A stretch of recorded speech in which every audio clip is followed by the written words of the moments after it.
Bonsoir à tous. La gauche byzantine s'insurge face à la possible nomination d'un membre du RN à la métropole. L'élection du nouveau bureau de Grand Besançon est prévue lundi prochain. Et parmi les vice-présidents prédésignés, le maire de Chevreau, Franck Bernard, élu sans étiquette mais adhérent du Rassemblement national. Il avait d'ailleurs aussi été suppléant d'un candidat RN lors des élections législatives de 2022 dans le Doubs. Un signal désastreux pour le PCF qui dénonce la banalisation du parti. La France insoumise, de son côté, fustige cette nomination qui s'effectue selon elle avec le soutien du maire de Besançon, qui s'apprête désormais à gouverner l'agglomération avec un vice-président issu du RN, écrit LFI. À quand une baisse des prix des carburants? C'est la question que se posent tous les automobilistes à l'heure où les prix grimpent à la pompe.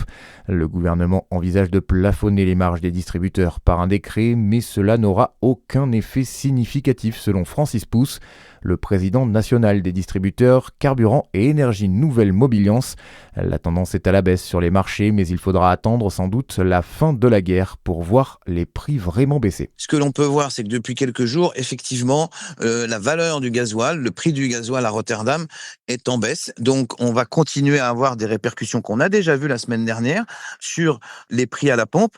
Néanmoins, tout est toujours très fluctuant et tout dépend de ce qui va se passer dans les jours à venir. Quand la crise sera terminée, il n'y a pas de raison qu'on ne retrouve pas des prix d'avant-crise.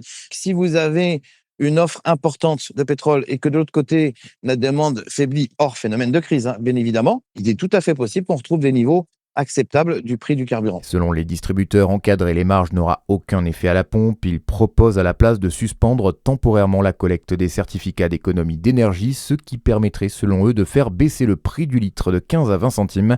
Proposition rejetée par la porte-parole du gouvernement.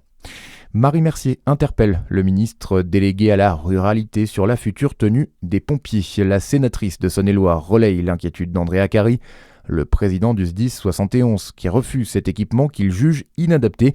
Une tenue trop épaisse, trop lourde, trop chaude et qui met trop de temps à être enfilée selon la sénatrice.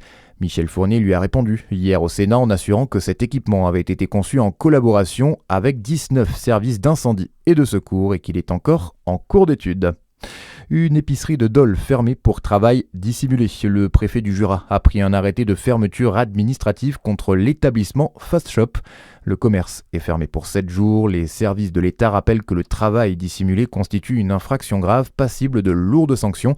Les contrôles se multiplient. Fin mars, un fast-food de Lons-le-Saunier a lui aussi été visé par une fermeture administrative pour les mêmes raisons. Et puis, c'est fini entre Dijon et Sylvain Carrick. Selon le Bien Public, le manager de la section féminine du DFCO a remis sa démission en début de semaine. Une information qui n'a pour l'instant toujours pas été officialisée par le club.